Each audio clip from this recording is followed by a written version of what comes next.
You are about to begin the most epic journey that is Beowulf Episode 3. Now that's a marathon.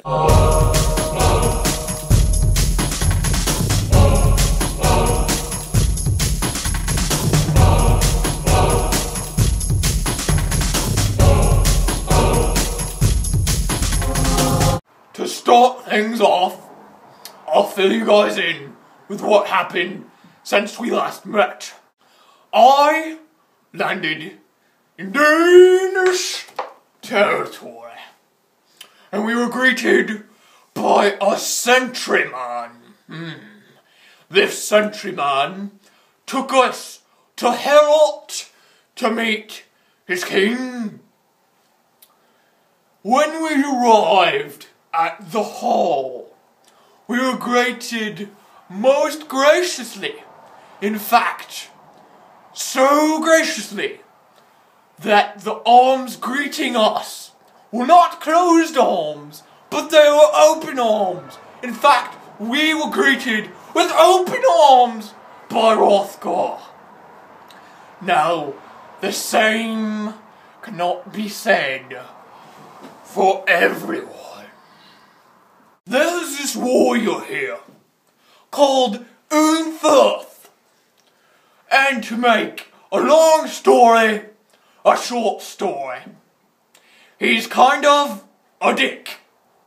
When I told Hrothgar I was here to solve his little infestation problem, Unferth had the gall to remind the men in the hall of my swimming competition with Breca. Everyone should know how that competition actually went down. But not you guys. So I did challenge Breca to a swimming match, and technically I lost. But it's much more complicated than that. We were neck and neck for many a league. Neither of us could gain the lead. Then a storm came out of nowhere, like the boughs of a serpentine angel. The storm pushed Breca out to shore, and I was pushed farther into the waters. I had to fight off numerous sea beasts. Dozens were slain by my blade. And I continued to fight for 7 straight days and nights. I killed so many beasts that the 5 o'clock rush hour had significantly reduced traffic on the Whale Road.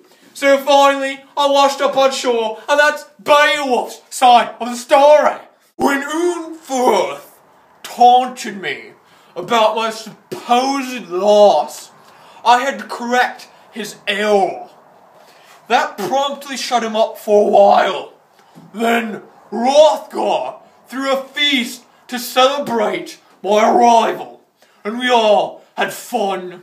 His wife Wealthiau even came out and offered me a drink, though that drink was not of whole milk. Still, it pleased me that she thanked the heavens for my arrival, because I am Beowulf. When the party dwindled down, my Arctic warriors and I made up beds in the main hall so that we could rest up before our destined fight with Grendel later tonight. I told Hrothgar and the Danes to go to sleep and be a last line of defense up the stairs. But we won't even need that, because I'm going to win. I even promise to fight Grendel using my fists, for that is how my foe fights, and I fight my foe like my foe fights me. Beowulf! And this is where we are now. Me waiting for Grendel and pretending to sleep. But I'm only pretending to sleep. Yes, I'm pretending to sleep right now, so that I can observe how my enemy moves and such, and I will have the upper hand. Oh, that sounds like Grendel. It's time for me to go pretending to sleep more like I am now. Alright, I'll make a new episode in the morning after my victory over Grendel. Until then, I'll see you next time on Beowulf, an epic recount of an epic hero.